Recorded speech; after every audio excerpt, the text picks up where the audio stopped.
First impressions are sometimes all you need to judge someone or something. However, in Assassin's Creed Valhalla's case, you shouldn't really judge it by your first impression of it, and I'm going to tell you why.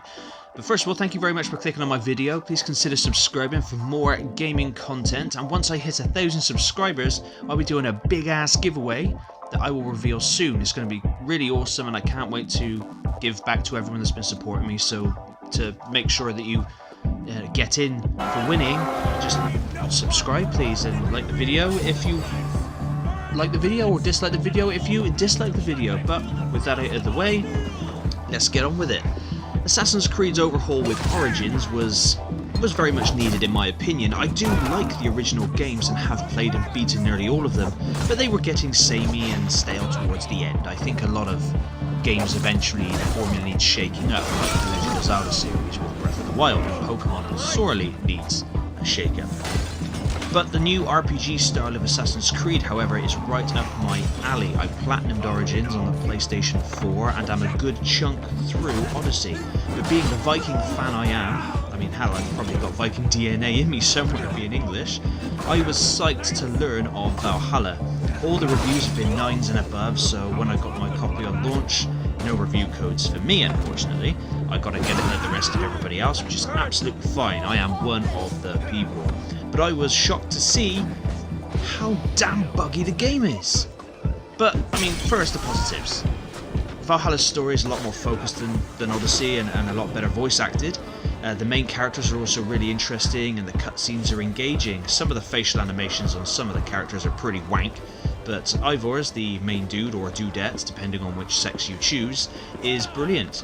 The graphics look stunning on my basic bitch PS4, with excellent textures, lighting, particle effects, and details to clothing and weapons and such. There is some texture bugs and pop-in, but it's not terrible. With the story being more tightly focused, it gives it a more streamlined playability. Odyssey was far too big in my opinion, but that's not to say that Valhalla is small by any means, because it's definitely not. There's plenty to see and do with raids, treasure hunting, upgrading your settlement, upgrading your gear, world events, fishing, hunting, and collecting and buying new hair and beard styles, as well as cool tattoos that you can put on your head, your face, your arms, your back, your chest. That's pretty cool. There is plenty in Valhalla that is awesome.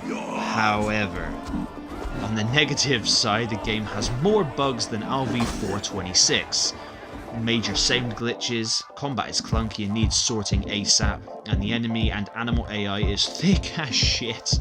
Your ally AI is also bollocks, leading to some hilarious confrontations, but unfortunately it breaks immersion all the time. To sum it up, my honest first impressions of Valhalla is that it looks beautiful, has tons of great ideas and improvements to the series, and when it plays well, it really does play well, but it is not a 9 out of 10 game yet. In all honesty, I'd give it a 7.5 out of 10 right now because of how buggy and glitchy it is, but when it comes around to doing my full review, I hope it gets patched, and then it definitely has the potential to be a 9 out of 10 game.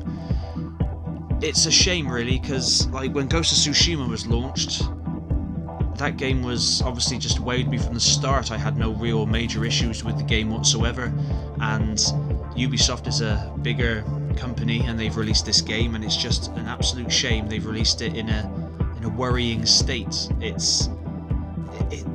This is an awesome game under the surface, but unfortunately there's just a lot of bugs and glitches. Friends who I've spoken to who have also picked up the game, they all said exactly the same. Even people who aren't hardcore gamers like myself, they just noticed and said, "God, isn't it buggy, isn't it glitchy?" And unfortunately it does drag the game down. I don't know why these reviewers are giving it 9s out of 10s. That boggles the brain. A 9 out of 10 game is a game that is near on as perfect as you can be, because of course no game is truly perfect, but with a game with so many bugs and glitches which destroys immersion, causes no end of grief for your playing, that's not a 9 out of 10. Definitely a 7.5 out of 10 and definitely worth playing, but if you're in no mad rush, I'd wait for a few patches. You may have a better time from the get-go, but I'm going to play on, I'm going to beat the game, I'm going to try and platinum it, and then one day I'll go back to Odyssey and attempt to finish that behemoth of a game. But anyway, Have you guys played Valhalla? What did you think? Please let me know down in the comments, and as always, thank you very much for watching, and until next time, take it easy.